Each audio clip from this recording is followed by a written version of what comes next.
I know, you guys are too kind. All right, so we're going to start off with prayer requests. Everyone got their prayer list? Are there any prayer requests not on the list? I'll add another. Here's the praise. Praise that the Ecuador mission team got home safely. I've only talked to a few of them, but it sounds like they had a really good trip. No big issues and a lot of opportunities to share the gospel. So that's definitely praiseworthy. Anything else come to mind? Jesse and Lauren had their baby. Okay. Do you know what day they had? Last couple days? That's okay. Yeah.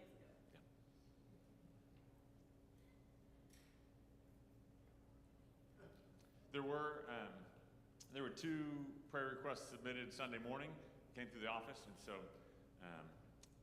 I don't remember exactly the names, but I told them that we would remember them tonight. So one was a prayer request for just spiritual attacks in their life, and another was a prayer request for their daughter-in-law going through cancer. And so remember those just in general requests. So let's pray, and then we'll dig in. Heavenly Father, thank you for tonight. Thank you for this time to come and to be in your word, Lord. Thank you for the opportunity that you've given me, Lord, how this blesses me and encourages me, Lord, as we go through the word tonight. May it be your word speaking to us. May we remember the requests going on around us in our community and the people we love and care for. Lord, may you watch over them. May you be with the health needs, the concerns for travel, all the things going on. May it be for your will, and may they just work themselves out to honor you. Lord, for the prayer requests about health issues and cancer things, spiritual attacks, Lord, may everyone acknowledge you. May we keep our eyes fixed on you. May we trust you as the healer and provider and the creator of everything. And Lord, may we be patient, and may we allow you to work. And through all of it, may we give you the glory and the praise. It's in Jesus' name I pray. Amen. Okay, so tonight we're going to be in 2 Samuel again. I'm stealing Jason's thunder. I think he was excited about teaching on this chapter, and I understand why. It's an exciting chapter. There's lots of good stuff in there, lots of connections and things. So it's going to be 2 Samuel chapter 3, in case you want to flip there. I don't have the verses on the screen. We're going to read through them like Jason did last week, just kind of chunks at a time as we talk through them, not all at once and then coming back through them. So I hope that works out well for us. I always like to, for my own benefit, recap, and I'm a visual learner, so I've got some slides for us. I like slides. I'm a really, really big picture guy. So as we recap, we're going to go through some of those slides, look at some of the stuff, and then we'll dig into the scripture tonight. So the important people that we need to remember. Who are the main characters we've been hearing about last week, 2 Samuel 2 and 3? What are the names? David, the anointed king by God, but not quite installed king. Who else? Abner. And who's Abner? The general for Israel. So right now, David is king over Judah, and he's off with them, but Israel's still separate, and Abner is the general with Saul's son, Ishbosheth. So he's the eldest remaining son of Saul, because Saul and his 2 eldest sons passed away in battle. So Ishbosheth is now, well, we're going to read that. No, that was last week. We read that Abner installed him as king. And so we got David, we have Abner, we have Ishbosheth. Who else? I'm sorry? Joab? Joab. And who's Joab?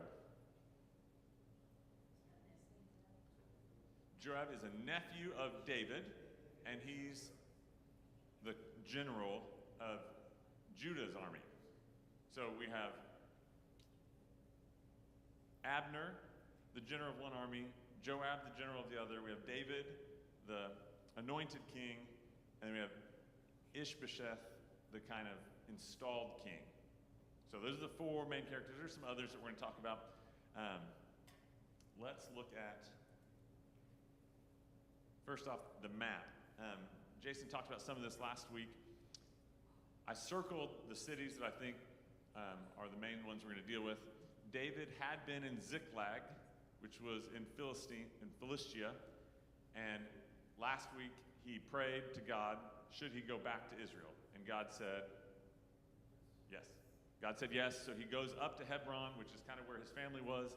So Ziklag up to Hebron, that's where David is. And then we heard about David praising the people of Jabesh Gilead for how they treated Saul after he died. They went and got his body and dealt with him. So Jabesh Gilead is up there at the top, but Mahanaim was a big city last week. That is where Abner and Ishbosheth are, in that area. And then in the middle, we circled Gibeon, because that's where they meet up. They had met up at the pool in Gibeon to have their little battle, the 12 on 12 with the young men, where they all died. So David and his men from Hebron went up to Gibeon, and Abner and, I don't know if Ishbosheth was there or not, they came down from Mahanaim to Gibeon. Okay, so they're meeting in the middle. Everyone got a mental picture of that? Visualize that? That was helpful for me. I don't know if it is for you guys. Some family trees, just once again to look at it. We got the house of Jesse. David is the son, one of the sons. If you look two over from David, you have Zariah, which is one of the daughters. You have Abigail and Zariah are two of the daughters of Jesse. And then Zariah's three sons, Abishai, Joab, and Asahel. Last week we heard about Asahel. He's the one who chased after Abner. When he got caught up with him, Abner killed him, and that made the whole feud kind of start. The kind of battle got started. And so Joab is Asahel's brother, son of Zariah, the sister of David. So I know we said all that. We know who they are, but for me, once again, visual. It's nice to see it out there. This is not an exhaustive list. I've got another slide that we can look at that has more detail. It's just harder to read from a slide, so you'll see that in just a moment. But then you can see some of David's sons. We're going to talk about some of those in the first 5 verses. But anyway, that's a general outline. Here's the exhaustive family, a more exhaustive family tree. David is up there in white. All the wives are in the middle in yellow. And then the sons that we're going to read about in the first 5 verses are here in the blue across the bottom. Amnon, Kileab, Ithream, Adonijah, Sapatiah, and Absalom. So anyway, another visual so you can see that. And then one last one for the fun of it is Saul's family tree. So Ner is there towards the top. Ner's 2 sons are Kish and Abner. Saul is the son of Kish. And then Ishbosheth is down below there. You can see on the very far left, Jonathan, Abinadab are the 2 sons that were with Saul in battle that died together. So Saul, Jonathan, and Abinadab have all passed. But Abner is still active. He's the general. And then Ishbosheth is the installed king of Israel for the last 2.5 years before they unite, which we're not there yet. They're not going to unite, but that's going to happen. Everybody clear on that? Have any questions for now? Okay. Keep that in the back of your mind as we talk about it. There's going to be some questions that relate back to the relationship between Ishbosheth and Abner and some of those. Okay. As a few more details to recap, who installed Ishbosheth? And for my sake, I like nicknames. So Ishbosh. Who installed Ishbosh? Abner did. So it wasn't the people that voted on him. Abner, in his authority as general, kind of the man in charge, picked Ishbosheth and said, okay, you're going to be king. I think this was brought up last week too, that Abner kind of acted as a de facto king in this interim period for about 7 years, it seems like. And then only when David was starting to make some moves around did they say, oh, we need an official king. So he then installed Ishbosheth as king. And it said at the time that Ishbosheth was 40 when he became king of Israel. So if Ishbosheth is 40, how old does that make his great uncle Abner?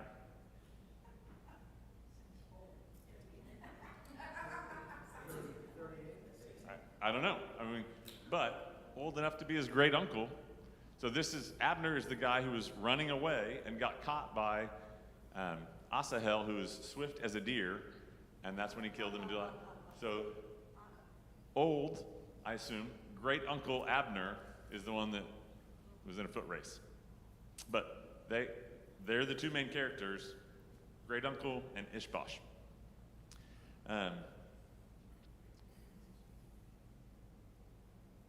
The two commanders, when they met up at the pool, you had Joab and Abner meeting up, and they agreed to these terms of battle, and they decide that the 12 men are going to fight.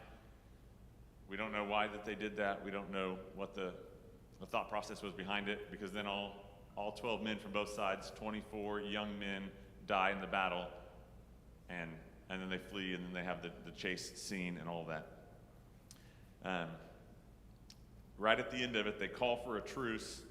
Joab agrees to it, and then Israel kind of mourns the death of Asahel, and we see that scene at the end that Jason talked about in verse 32. And they took up Asahel and buried him in the tomb of his father, which was at Bethlehem, and Joab and his men marched all night, and the day broke upon them at Hebron. So they bury him, they go home, and they kind of have parted ways. So we're ready to pick up in chapter 3. We're going to read verses 1 through 5. There was a long war between the house of Saul and the house of David, and David grew stronger and stronger, while the house of Saul became weaker and weaker. And the sons were born to David at Hebron. His firstborn was Amnon of Ahinoam of Jezreel, and his second was Chileab of Abigail, the widow of Nabal of Carmel, and the third Absalom, the son of Maacah, the daughter of Talmai, the king of Geshur, and the fourth Adonijah, the son of Haggith, and the fifth Shephatiah, the son of Abital, and the sixth Ithream of Eglah, David's wife. These were born to David in Hebron. So I'm going to go back and we're going to look at that list. If we look at this one, I know it's hard to read. It gives us a list of all the sons, but it's not all of them. So the ones that they talk about in verses 1 through 5 are the 5 across here, but David has more sons. And these aren't all of them either, but mainly the sons from Bathsheba that he has later on, Nathan and Solomon, which are fairly big figures going forward. Why are they not listed? Well, they weren't born in Hebron. So, yeah, for the sake of this, they're only pointing out the sons who were born to him in Hebron, not all of the sons. So if you look at the list and think, why are some names not on there? I think it was just a point he was making of the importance of Hebron and where they were at that time, and the sons are born to him there. I don't remember if we're going to talk about this later or not. One of the sons was born to him from the third, Absalom, the son of Maacah, the daughter of Talmai, the king of Geshur. Does anyone know where Geshur is or anything about Geshur? I assumed all you guys were geography majors and you knew exactly where all this stuff was. It's new to me. So they say that Geshur is up north of Jabesh Gilead. And so this is the territory of Israel, but it mentions the daughter of Talmai, king of Geshur. So why is there a king within the territory of Israel?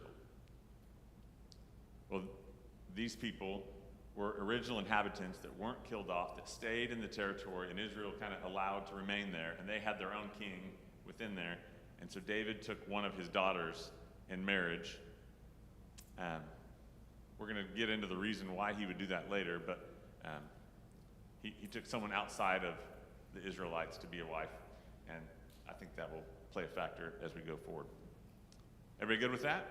Any questions so far? I know it's really vital information. It's all going to come together. Verse 6. While there was war between the house of Saul and the house of David, Abner was making himself strong in the house of Saul. Why would Abner be making his position strong? What's the point in him strengthening his position?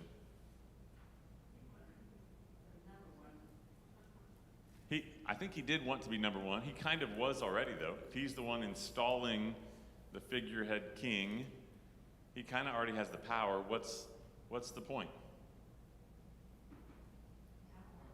More power, yeah. He already had a lot of power, but he wasn't king. I think at the time, he felt pressured to install one of Saul's heirs as king rather than himself, for the sake of maybe expediency, for competing with David, make sure David didn't take over. And so I don't think Abner wanted this to be long-term. So he was still, even though Ishbosheth was king, he was positioning himself for maybe a move, it seems like. Another funny thing is he knows that God has anointed David to be king of Israel. He knows that. And it's stated several times throughout here. We're going to see that. If he knows that David's already anointed and he's going to be king over Israel, why is he trying to position himself to be king? Why is he trying to fight against that? If you know what God's will is, don't we all just say yes and give into that? Yeah. Very interesting to see, kind of have a little bit of a picture to what he knows and what he does. And I think I can relate to that sometimes I know what I'm supposed to do and I don't like it and I keep trying to do something different, but we see that pretty clearly with Abner, that he may know what's right, he may know what God's will is, he may speak the right words even, but his actions don't follow that, and he kind of wants what he wants. Okay, verses 7 through 10. Now Saul had a concubine whose name was Rizpah, the daughter of Ahiah, and Ishbosheth said to Abner, "Why have you gone into my father's concubine?" Then Abner was very angry over the words of Ishbosh and said, "Am I a dog's head of Judah? To this day I keep showing steadfast love to the house of Saul, your father, to his brothers and to his friends, and have not given you into the hand of David. And yet you charge me today with a fault concerning a woman. God do so to Abner, and more so also, if I do not accomplish for David what the Lord has sworn to him, to transfer the kingdom from the house of Saul and set up the throne of David over Israel and over Judah from Dan to Beersheba." What would the point be of Abner sleeping with Rizpah? Why would that even be a thing? Show of power? Yeah? Yeah, kind of a way of claiming the throne. The concubines and the wives were property of the king, and so when Saul's gone, whoever takes over that property then kind of is taking over the kingship as well. So even though Ishbosh was now kind of installed there, this was another maneuver of Abner saying, we don't know that Abner did this or not, but the claim was that he did, and the reason he might have would have been that if he did go sleep with the wife and he had heirs from one of Saul's wives, that would kind of help solidify his position as maybe the real king. But he refutes it pretty adamantly. He's pretty angered by this accusation against his character.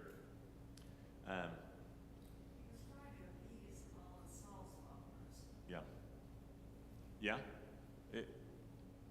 If he could win over Saul's loyalists, then they would be behind him to support him going forward. Yeah. Well, why would Ishbosh accuse him of it?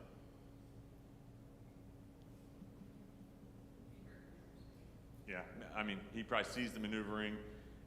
Either he was really doing it and he was just airing his grievances, or it was a way to kind of undercut him and start a feud to kind of protect his position. I don't know. We're going to see that Ishbosh doesn't seem a very confident leader, a very bold leader. He seems kind of timid and afraid. So this seems like a pretty bold accusation to make for a timid leader who kind of backs down in times of conflict. But for whatever the reason, we don't know if it's an accurate accusation or not, but it was some move one way or the other, on one side or the other, of claiming the throne or protecting the throne or strengthening their position. And Abner felt like his loyalty was being questioned, and he was very offended. And I don't know if it was in this version or not. This is ESV. Abner says that he's the one who hasn't handed Ishbosh over to David. He's kind of claiming authority, like, if I wanted to, I could have done this. I could have given you up yet, but I've been loyal to you, been loyal to Saul's family, and I haven't done this. So he kind of, even in his cry of outrage, he said, I could have done this. I didn't. I've been loyal, and you accuse me of this. What am I, a dog's head? He also makes a statement, may God deal with Abner, speaking in third person, I guess, if I do not do for David what the Lord promised him on oath and transfer the kingdom from the house of Saul and establish David's throne over Israel and Judah. He seems to have a very clear understanding of God's plan. I mean, he knows what it is, and now that he was offended, okay, now I'm gonna work for God. I'm gonna do what God's plan is. I'm gonna obey Him and follow through with that. If he's making an oath by God, why hasn't he done it before that? If he knows that's what God's plan is and he's concerned at all with honoring God's plan, why not have done it before now? This has been 7, 8, 9 years in the making. They've been fighting and feuding. He's been trying to wiggle his way into power. Why has he not done it before now? Well, I think Abner recognizes the fact that when he was in the monarchy of Saul, that there was some power and prestige coming through that, and I think he was hoping to star for what Saul was going to do, but he does recognize that the transfer of kingship was going to occur over to David. I think he's just struggling with that. Sure. Struggling with the power associated with that. Yeah. Well, Saul was the anointed king, and David was the next anointed king, but you have these other people in the middle that are trying to, delay the inevitable. What other reason would he have for kind of being upset and deciding to hand things over to God's plan? With the battles going on, it talked about at the end of last chapter, the casualties. Anybody remember that? How's the war going in number-wise? Yeah, for Saul's side, they're losing lots of people. For David's side, I think 20, and the other side was 360. Like, they were, and it even said that in our verses, that it was not going well.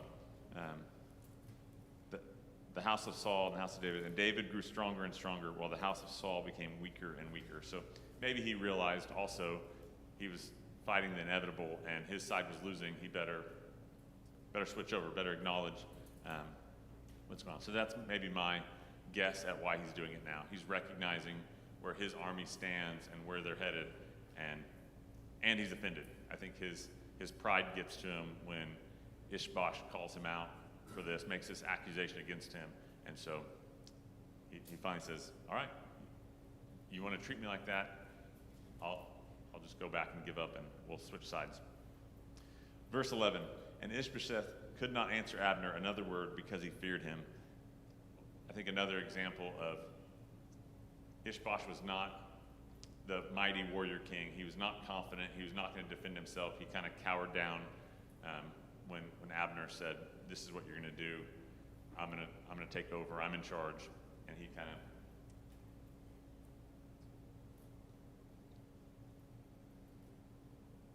cowers down to him a little bit.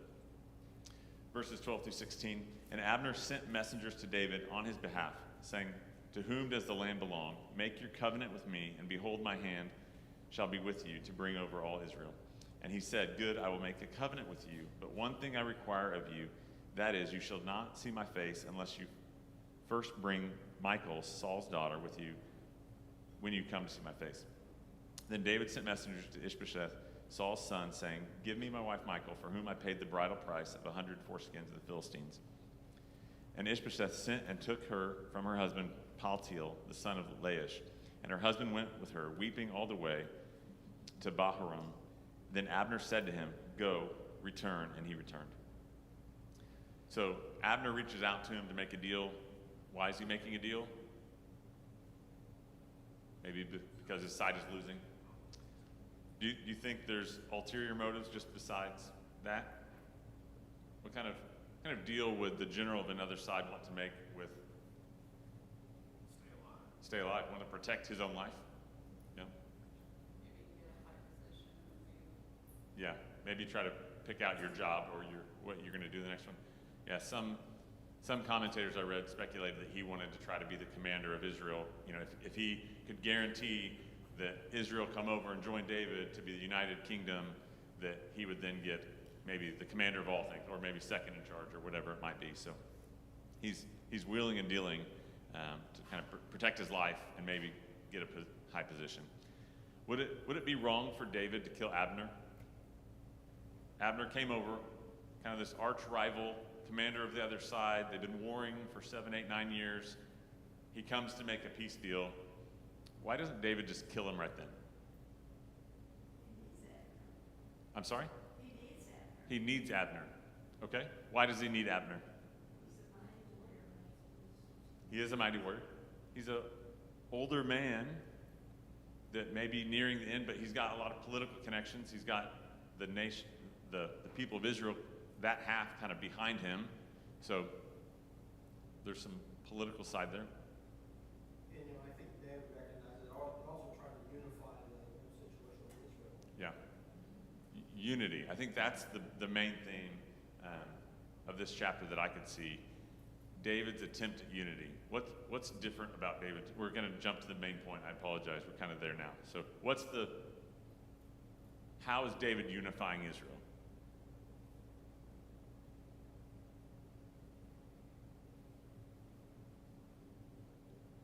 I think we'll see as we get through the rest of it, through trusting God, relying on his provision, and through peace.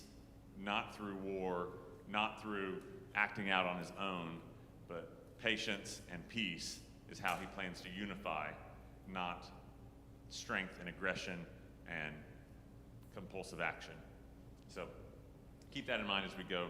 It seems like that's what he's doing. So I think with that in mind, it would be wrong for him to kill Abner in this moment, because it's the balance between trusting God. If God brought him to you, is that God's provision or not? Yes, sir. It would make sense to unify Judah and Israel because it's still got the Philistines to deal with. That's true. Yep, they're still being attacked by the Philistines. They're still going out and fighting. They're still fighting those little battles here and there. So, yeah, they need to unify their forces to defend themselves, for sure. Why does David want Michal back? That was his first choice. I'm sorry? That was his first choice. His first choice? Yeah. She was expensive. He did a lot for her. Yeah, he went and risked his life, 100 Philistine forces, which he actually brought back 200. So he went and doubled the number that he was given. But Saul took her back and gave her away, so she's remarried to somebody else. He's now had other wives. Why? If you have other wives and other sons, why go back and get this woman that...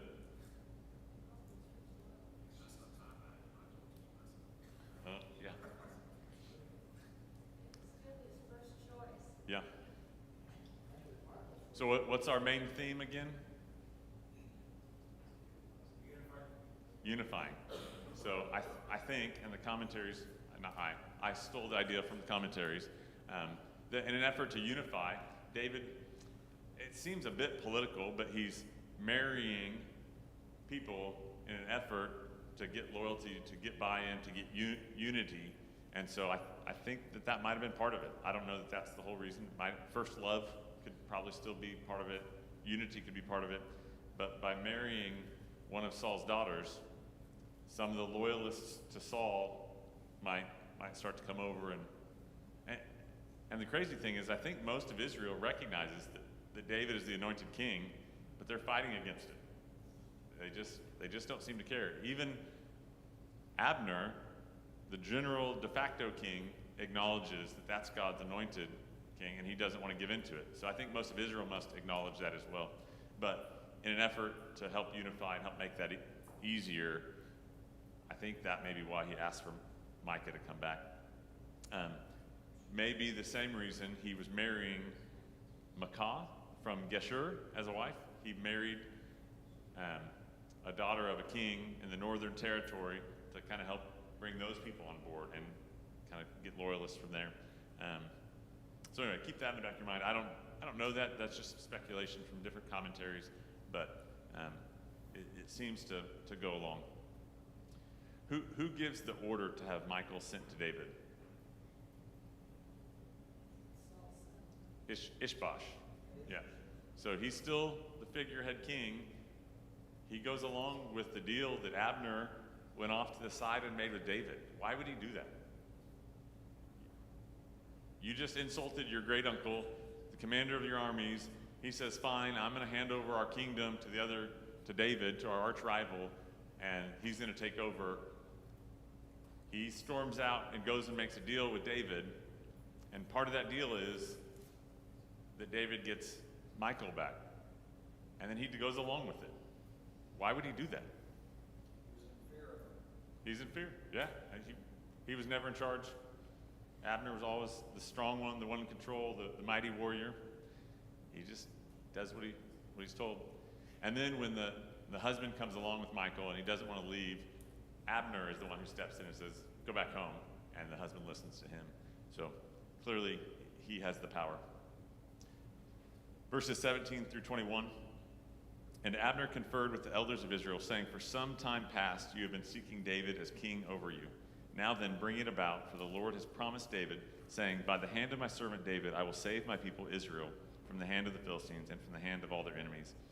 And Abner also spoke to Benjamin, and then Abner went to tell David at Hebron all that Israel and the whole house of Benjamin thought good to do. When Abner came with 20 men to David at Hebron, David made a feast for Abner and the men who were with him. And Abner said to David, I will arise and go, and will gather all Israel to my lord the king, that they may make a covenant with you, and that you may reign over all that your heart desires. So David sent Abner away, and he went away in peace. So Abner speaks with the elders of Israel on behalf of David. He's now actively campaigning for David to be king with the elders of Israel. And it says for some time. For some time, the elders of Israel had wanted David to be king. It goes back to all this time is going by, two feuding sides of the same nation, and they all know what's going to happen. They all know who God's anointed is, and they're just not accepting of it. It seems wild that God's chosen people are so reluctant to give in to what God has said he wants to do and to go with his will. It's kind of disheartening. When David's sitting there and Abner comes over and has made this deal and talked to the elders and has this proposal, why would he trust him? What does David have to trust Abner for?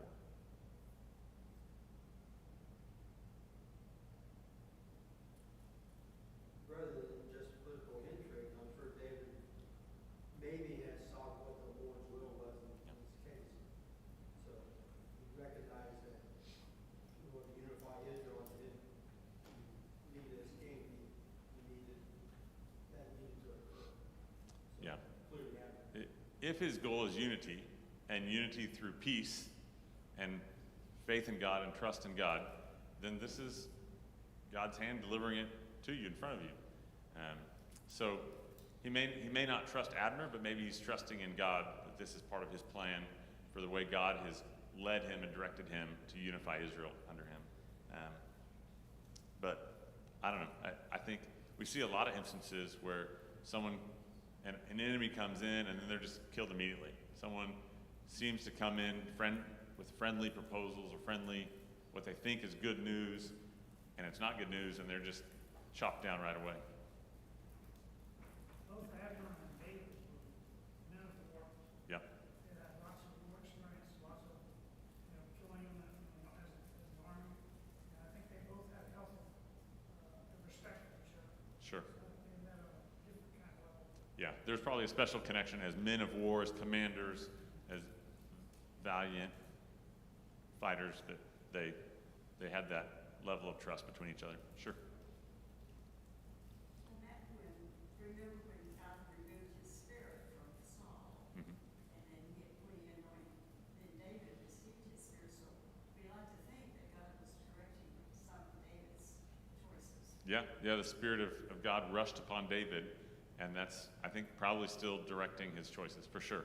I look at a lot of these instances and think, what would most normal kings do? What would people that I know, how would they react? And it's not this way. That we would think selfishly, we'd think, well, what have they done to me, or what's the best for me, or how can I get what I want the fastest? And that's what we would do. And David seems to be acting differently from that. I think when I was reading this, like, why would he just let him come wheel and deal and then go back and do all this? This is your arch rival. Why wouldn't you just chop him down? But I think it's another example of David being patient, waiting on God's timing. In my Sunday school class, we were talking this past week about when David first came into the court of Saul, and Saul would have the evil spirits come upon him, and then he threw the spear at him twice. And David kept playing the lyre in front of him twice. Like, he tried to kill him once, and he just stuck around. He didn't run away. He didn't fight back. He was being patient, waiting on God. So from the very beginning, when God led him down this journey, he showed great patience and trust. And so this is just another instance of, even with your arch enemy being right in front of you, you having the opportunity to what seems like end it or take over, he's patient. He trusts, and he lets him go back and lets the plan play itself out. Verses 22 through 25. Just then the servants of David arrived with Joab from a raid, bringing much spoil with them. But Abner was not with David at Hebron, for he had sent him away, and he had gone in peace. When Joab and all the army that was with him came, it was told Joab, Abner the son of Ner came to the king, and he has let him go, and he has gone in peace. Then Joab went to the king and said, What have you done? Behold, Abner came to you. Why is it that you have sent him away so that he is gone? You know that Abner the son of Ner came to deceive you, and to know you're going out and you're coming in, and to know all that you are doing. So Joab shows up, and he immediately is questioning David's decision-making. Like, what did you just do? This is the normal thought process of a warrior, of somebody in power in those times. Of when you have this opportunity, you don't pass it up. The lottery ticket is sitting right in front of you. You take it. You don't wait and take a chance with that. But why does Joab not like Abner? I know there's an obvious reason. There's some other reasons. What do you think? He killed his brother, so he's still bitter about Asahel being killed. What else? He obviously knows he's a schemer. Yeah. Trying to get information. Claims he's trying to get information out of David. Yeah. I mean, for the last 7 or 8 or 9 years, whatever it's been, he's been kind of positioning himself in power in the kingdom of Israel to try to control things. He even set up Ishbosh to be king, figurehead king. And so I think Joab sees Abner in that light of, I don't trust you. I think you're scheming. I think there's something behind you. And he's the arch enemy. He's the opposite of Joab. He's the general of the other side. So there's rivalry there. Several reasons for him not to like him. Who was in the right? Was David right for letting him go, or was Joab right for saying, this was your opportunity, you should have killed him?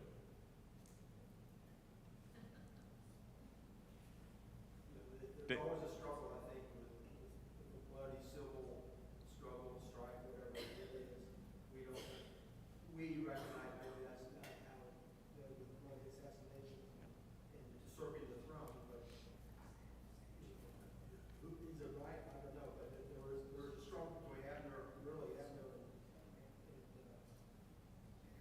Joab about who's probably going to lead the armies under David. I think as I walk through this, I find myself looking at it from my wisdom, and so I ask all these questions. Well, who is right? Well, why did he do this? Well, why didn't he do that? And that's just my wisdom. And I'm reminded as I read it, and I reread it, and I reread it, that God's Spirit was upon David. His Spirit was leading David. So I think clearly David was in the right. But it's hard to fight my own temptation to say, well, you should have done this. You should have done it differently. And I think we all do that. We think that our wisdom is better instead of stepping back. And clearly David had leading that I don't have. The clarity in the moment to say, I trust you, God. I'll be patient. Even if it looks like my enemy's right in front of me and you've delivered him. This may look like to most people your providence and an opportunity for me to take the kingdom back by force. I'm going to hold back and wait to unify by peace. So, yeah, David was in the right. But there is that personal situation that Asahel was killed by Joab. Yep. In that situation, but there is part of that revenge, or I say revenge factor going on. And maybe David could see that in Joab's anger, in Joab's frustration, he sees the personal aspect of it that David is maybe a bit disconnected from. I mean, I'm sure it's still personal to David, but maybe there is that disconnect where, well, I know you're really upset. You really want to take his life because he killed your brother, but what's best for the country is this, and he had the clarity that Joab didn't have. Verses 26 through 27. When Joab came out from David's presence, he sent messengers after Abner, and they brought him back from the cistern of Sirah. But David did not know about it. And when Abner returned to Hebron, Joab took him aside into the midst of the gate to speak to him privately. And there he struck him in the stomach so that he died for the blood of Asahel, his brother. So Joab takes vengeance into his own hands. David is trying, we've already talked about this being the main point, he's trying to unite Israel with peace. And Joab, his commander, is still using war and vengeance, and that's the answer for him. Everyone else besides David is using war as a way to unite, and it's not David's path. That's not what he's accomplishing. Here's one of my other questions, and the answer's obvious, but I just like to ask it anyway. Was it wrong for Joab to kill Abner? Why was it wrong? Wasn't it battle or Yeah, it wasn't in battle. It was David had already kind of made a peace deal with him. He kind of promised him, they had a deal made. So I think he's going against the king. It wasn't in battle. It seems funny to think that, a week or a month or whatever earlier, he runs into Joab and he kills him, or Abner kills him, no big deal. But in this moment, it's wrong. Two archrivals of forces that have fought against each other for years and years, and now in this moment, it's wrong to kill him. And in any other moment, it wouldn't have been wrong. But I think it was wrong. All right, we're going to go through a big chunk here, go from here to the end, and have some follow-up questions. Afterward, when David heard of it, he said, I and my kingdom are forever guiltless before the Lord for the blood of Abner, the son of Ner. May it fall upon the head of Joab and upon all his father's house, and may the house of Joab never be without one who has discharge, or is leprous, or who holds a spindle, or who falls by the sword, or who lacks bread. So Joab and Abishai, his brother, killed Abner because he had put their brother Asahel to death in the battle at Gibeon. Then David said to Joab and to all the people who were with him, tear your clothes and put on sackcloth and mourn before Abner. And King David followed the bier. They buried Abner at Hebron, and the king lifted up his voice and wept at the grave of Abner, and all the people wept. And the king lamented for Abner, saying, should Abner die as a fool dies? Your hands were not bound, your feet were not fettered. As one falls before the wicked, you have fallen. And all the people wept again over him. Then all the people came to persuade David to eat bread while it was yet day. But David swore, saying, God, do so to me, and more also, if I taste bread or anything else till the sun goes down. And all the people took notice of it, and it pleased them. And as everything that the king did pleased all the people. So all the people and all Israel understood that day that it had not been the king's will to put to death Abner the son of Ner. And the king said to his servants, do you not know that a prince and a great man has fallen this day in Israel? And I was gentle today, though anointed king. These men, the sons of Zeruiah, are more severe than I. The Lord repay the evildoer according to his wickedness. So David declares his innocence to the country. He wants to wipe his hands of this. It's not on him. Why does he do that? Is it genuine sadness, or is it an effort to have deniability?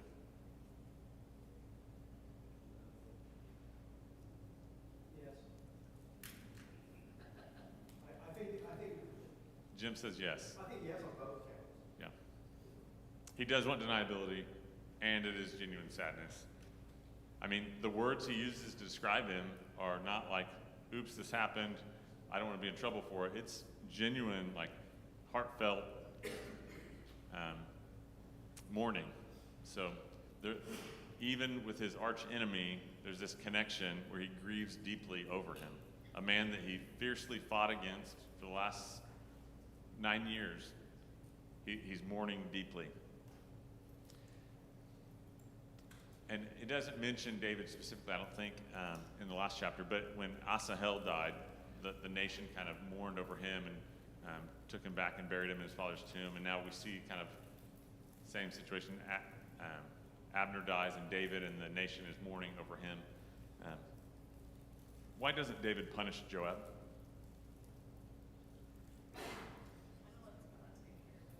He's going to let God take care of it. Okay? What else?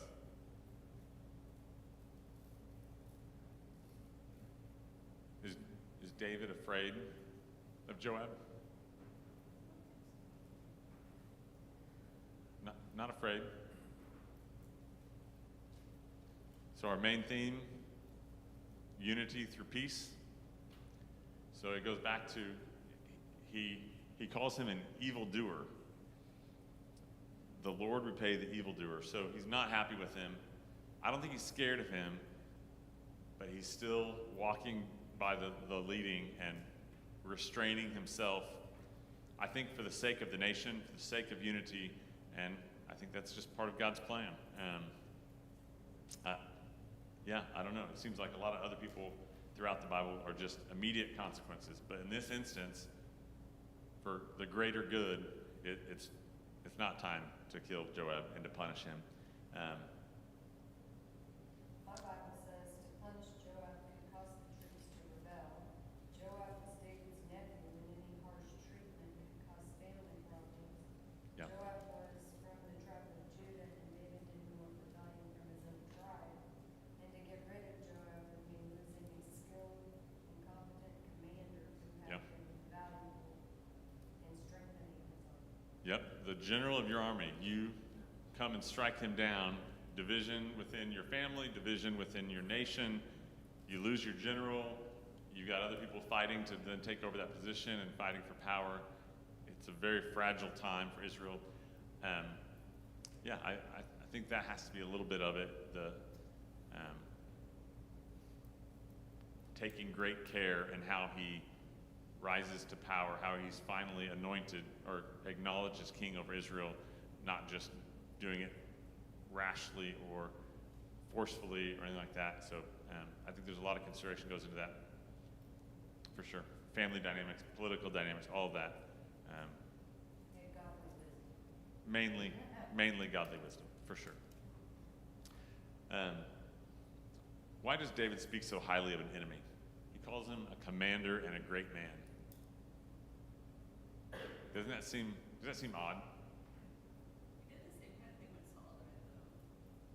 Yeah, the man Saul who tried to kill him for years and years, he speaks very highly of him. Saul it was out of reverence for God, maybe, because he was God's anointed king. So because of God, he speaks highly of him. Abner is not the anointed, but yet he still speaks highly of him. Same reason. He's not God's anointed, but it's David's trust in God's plan and God's journey to the throne that he respects, and so therefore he respects Abner.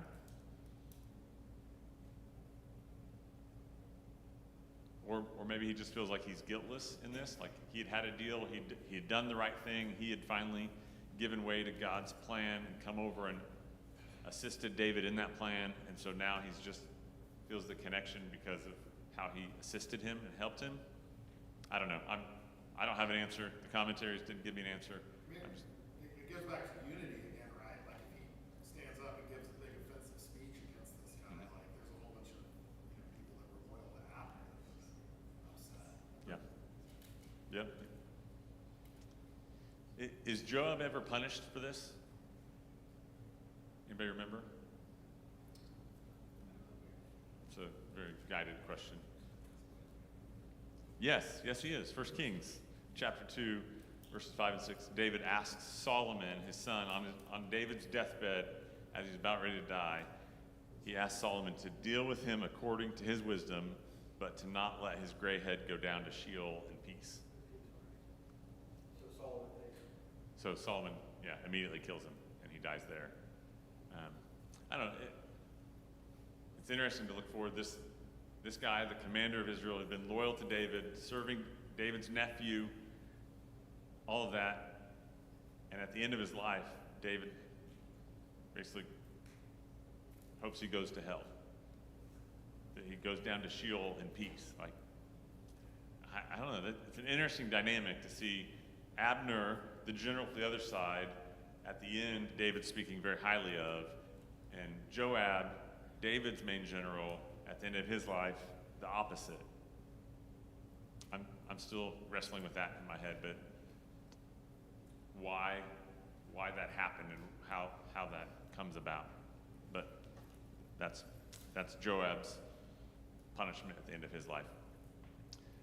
So, Well, part of this also, I think David recognizes that this kingship and this leading of Israel is also coming by with some, in terms of Joab and Abner, come by with political force and political bloodshed as well. So there's some of that situation he has to deal with, not only unified, but also to deal with what's going on with the political situations with struggle. yeah, I think there always is bloodshed, but it seems like David is trying his hardest at this point to avoid it. And so it's very interesting. Then at the end of his life, I think the kingdom is in a much more stable position. He's handing it to Solomon, so the bloodshed, it's not going to be divisive at that time. But at this moment, it's not the right time. So my wrap-up questions here at the end, these are the main questions I had. What is the purpose of God waiting so long to install David as king? This has been a long journey for David since his anointing, through the whole trial with Saul for years, now this 9-year period with Abner and Ishbosh, and David still being patient and not installed as king over all of Israel. What's the point? I'm sorry? God is teaching David, absolutely, yeah. Yeah. For sure. Character development. Talking about Abner, was Abner and the armies had consistently fighting the Philistines, and they were great warriors of the Philistines. So there were times when God used Abner's army, Abner's skills, to protect the Jewish people. Yeah, for sure. Well, what's another purpose in waiting so long? This long trial, or whatever it would be called for David. Point in time. I mean, there's got to be a perfect time in God's Yeah. plan for Jesus to be born at a specific time, and then for him to live for a certain amount of Yeah. time, in order for him to die on a certain day. I mean, everything. Sure. is- It all fits into God's plan as part of his bigger picture that we don't know. Yeah. Both sides would have to kind of understand that he is the king. Sure. And right now, as you said before, Israel is yes and no about it. Yeah. Yeah. Maybe it took these 9 years for the people loyal to Saul to come on board, and so they needed that time to process, the time to be willing to give up their allegiance. Sure. This is the answer I came up with. I'll give you I'll tattle on myself, I guess. I came up with my answer, and then I Googled to see what AI would say, and so I'll give you AI's answers, and then I'll give you mine was that part of it is David is foreshadowing Jesus, and Jesus is coming, and him being a humble servant and waiting on God's timing for God's plan. So a little bit of that is David is an archetype of Jesus. Some of the other answers that are all in with that is preparation and character development, respect for God's anointing, building support and reputation, the political, the timing, making sure people on board, bring them with you, and then Saul's reign running its course, letting that work itself out, which giving the people who are loyal to Saul time to come over. So those are all other reasons. This is a statement that the AI came up with that I thought was really good. David's journey from shepherd to king exemplifies God's patience and purposeful timing, where waiting is not idle, but a crucial period of preparation and growth.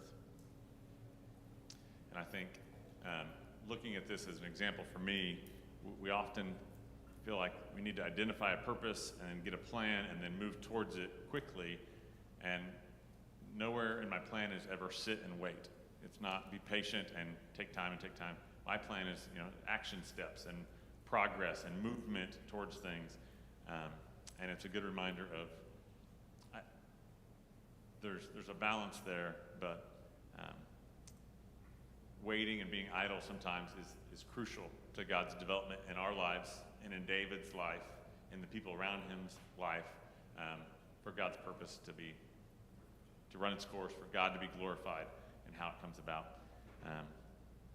My final question from all this is, where is the balance between being patient for God's plan and us taking action towards God's plan? If we know what God's plan is, if God has given us that plan, where do we find the balance between our ambition, our desire to go, and waiting and trusting that God will provide?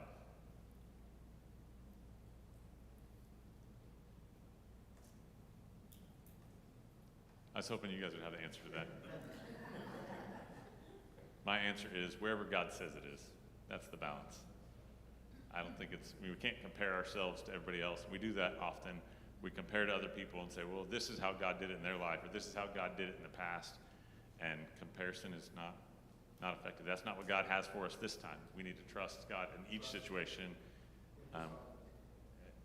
He's sovereign, he's above all, and he'll lead us. So wherever God says the line is, if we're supposed to move, we need to be moving. If we're supposed to be idle, we need to be idle. And we have to trust. And that's hard for me. So recapping back, I think the main point is unity for Israel through peace and not through war. And David did a good job by the leading of the Spirit, I guess would be my assumption of how he was capable as a sinful man to be able to do that. Because I think we still see areas in David's life that may not be right on with where God would have him.